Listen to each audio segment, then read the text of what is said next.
நீங்க கேட்கல அல்லாட்ட, அவ்வளவுதான். கேட்டிருக்கீங்களா? யா அல்லாஹ் எனக்கு ஐபோன் வாங்கணும்னு ஆசை இருக்கு, அல்லாஹ் 1,20,000 ஐபோன் யா அல்லாஹ்.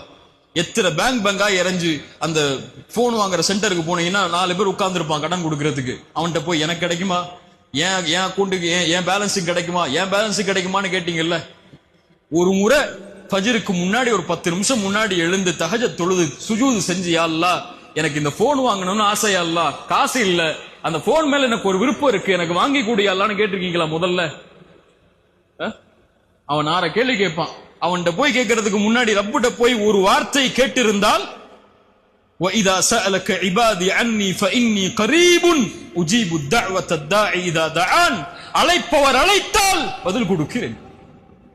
அல்லாஹ் கேட்டு கொடுப்பது, கொடுக்காமல் இருப்பதில்லை. ஒன்று கொடுக்கவில்லை என்றால் உனக்கு நல்லதில்லை, அவ்வளவுதான். ஐபோன் உனக்கு நல்லதில்லை, நரகத்துக்கு கூட்டு போயிடும். அதுல வேற ஏதோ வேலை பார்த்துருவேன், அதனால வேணாம், நோக்கியாவோட நிறுத்திக்கோன்னு அல்லாஹ் சொல்றான்னு அர்த்தம். இதனுடைய கூலியை மறுமையில் தந்துருவோம், உனக்கு கவலைப்படாது. நீ கேட்டல்ல, கொடுக்கலல்ல, அதனுடைய கூலி மறுமையில வாங்கிக்கோ என்று அல்லாஹ் அதனை நீக்குகிறான் என்று அர்த்தம். அல்லாஹ் கேட்கப்பட்ட எதையும், அது உலக காரியமாக இருந்தாலும் மறுமையின் காரியமாக இருந்தாலும், அவன் கரம் கீழே விழும்போது அல்லாஹ் கொடுக்கவில்லை என்றால் என்ன செய்கிறான்? அல்லாஹ் வெட்கப்படுகிறான்.